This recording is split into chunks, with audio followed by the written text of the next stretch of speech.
pemuda-pemudi Indonesia, berapa jumlahmu? Jawablah, kami hanya satu. Wahai anakku, simpan segala yang kau tahu. Jangan ceritakan deritaku dan sakitku kepada rakyat. Biarkan aku menjadi korban, asal rakyatku bersatu. Ini aku lakukan demi kesatuan, persatuan, keutuhan, dan kejayaan bangsa.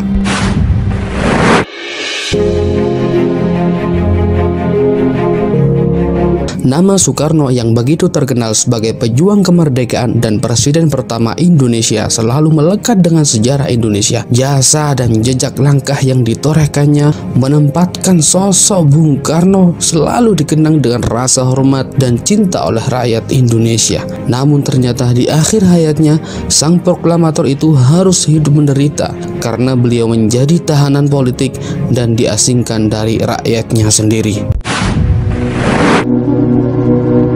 Awal mula redupnya sosok Soekarno sebagai presiden adalah ketika terjadinya G30 SPKI yang mana menjadi gerbang bagi Soeharto mempreteli kekuasaan Soekarno secara sistematis. Sejak Super Semar terbit, beliau jadi tahanan politik usai dijatuhkan hingga beliau wafat dalam kesepian.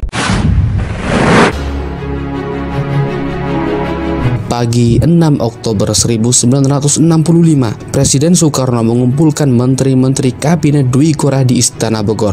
Soal yang akan dirapatkan tak lain adalah peristiwa pembunuhan 6 jenderal utama Angkatan Darat yang terjadi sepekan sebelumnya. Dalam sidang itu, PKI lah yang dituding berada di balik layar peristiwa G30 SPKI, yang mana mereka adalah antek-antek militan PKI. Presiden Soekarno sendiri kemudian angkat bicara. Beliau menganggap peristiwa G30 SPKI itu hanyalah sebagai peruncingan biasa dalam suasana revolusi. Gestok kita kutuk, tetapi kenapa kita sesudah terjadinya gestok itu harus robah haluan? Kenapa kita sesudah terjadinya gestok itu harus melempar jauh beberapa hal yang sudah nyata baik? Tidak. Itulah lonceng pembuka babak akhir perjalanan politik dan kehidupan Soekarno. Setelah PKI dan semua underbownya dibabat habis, politik keseimbangan yang beliau mainkan sejak 1960-an runtuh dan Angkatan Darat kini tak terbendung. Jenderal Soeharto perlahan-lahan mengambil alih panggung dan menyisihkan Soekarno.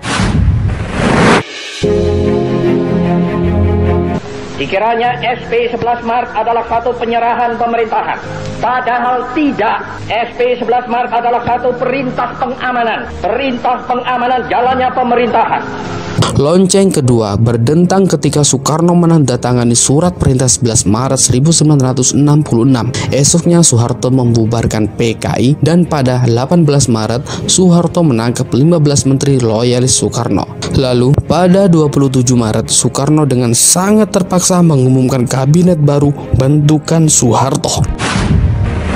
Setelah segala kewenangannya dipreteli, Soekarno diperlakukan tak lebih sebagai tukang teken dokumen. Selanjutnya Soeharto lah yang pegang kendali dan mulai menjalankan kebijakan-kebijakan yang sebagian besar bertolak belakang dengan kebijakan Soekarno. Soekarno bahkan dibatasi berbicara di hadapan publik. Soekarno bukannya tidak berbuat apa-apa. Pada tanggal 22 Juni 1966 di hadapan MPRS, beliau menyampaikan pidato pertanggungjawaban selama jadi presiden dan soal peristiwa G30 SPKI. Pidato berjudul Nawaksara itu ditolak MPRS. Soekarno lalu menyampaikan pelengkap Nawaksara pada 10 Januari 1967 yang lagi-lagi juga ditolak oleh MPRS.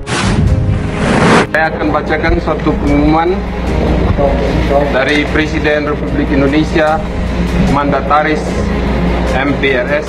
Pada 12 Maret 1967, MPRS mengumumkan secara resmi pencabutan mandat Soekarno sebagai presiden dan kemudian menunjuk Soeharto sebagai pejabat presiden.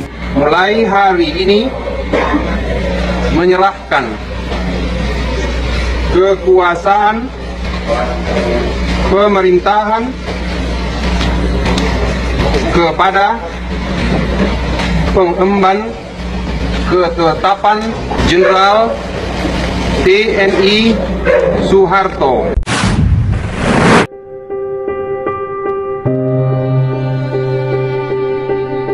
Soekarno dan keluarganya diultimatum untuk angkat kaki dari Istana Merdeka dan Istana Bogor sebelum 17 Agustus 1967. Statusnya kini adalah tahanan Orde Baru. Mulanya beliau ditahan di rumahnya di daerah Batu Tulis, Bogor. Lalu beliau dipindahkan ke Wisma Yaso, Jakarta pada 1969. Penahanan itu rupanya berefek buruk bagi kesehatan Bung Karno karena tim dokter kepresidenan sebelumnya yang tahu detail soal kondisi medis Bung Karno telah dibubarkan. Padahal Soekarno diketahui mengidap sakit ginjal parah.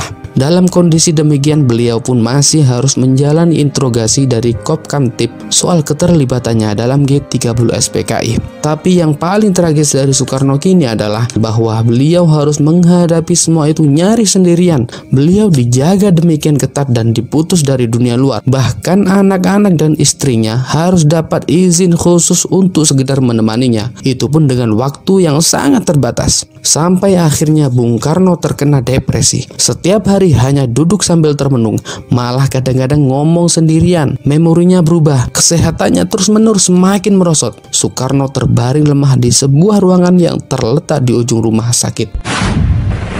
Di saat-saat kritis itu, datanglah dua tamu yang barangkali bisa memberi sedikit kelegaan di hati Soekarno. Tamu pertama adalah sahabat lamanya, yaitu Muhammad Hatta, yang datang menjenguk pada tanggal 19 Juni.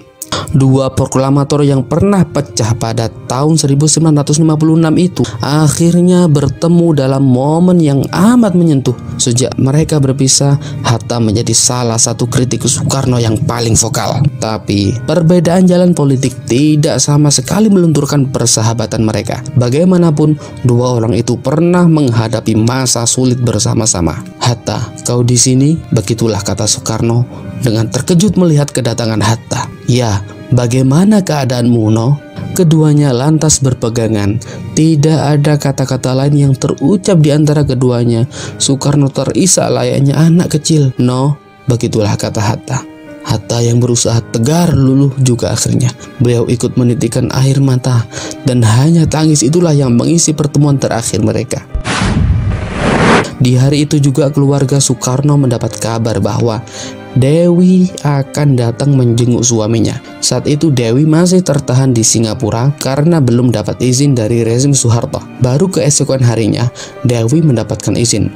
Dewi membawa serta buah hatinya dengan Soekarno, Kartika Sari Dewi. Karena lahir di Jepang, Soekarno belum pernah melihat anaknya hingga saat itu. "Karina, kesini nak, ini bapak kamu. This is your father," begitulah kata Dewi Ratnasari. Antara sadar dan tidak, tangan Soekarno bergerak seakan-akan ingin menggapai putri kecilnya. Sayang sekali Soekarno sudah tidak punya daya apa-apa lagi. Bahkan untuk mempertahankan kesadaran adalah perjuangan sendiri baginya. Usai kedatangan Dewi dan Kartika, kesadaran Soekarno berangsung hilang. Menjelang tengah malam, beliau koma. Keesokan paginya 21 Juni 1970, Soekarno menyerah dan beliau meninggal dunia. Bung Besar seolah-olah hanya menunda kepergian sebelum bertemu tiga orang yang sangat berarti dalam hidupnya, Hatta, Dewi, dan Karina.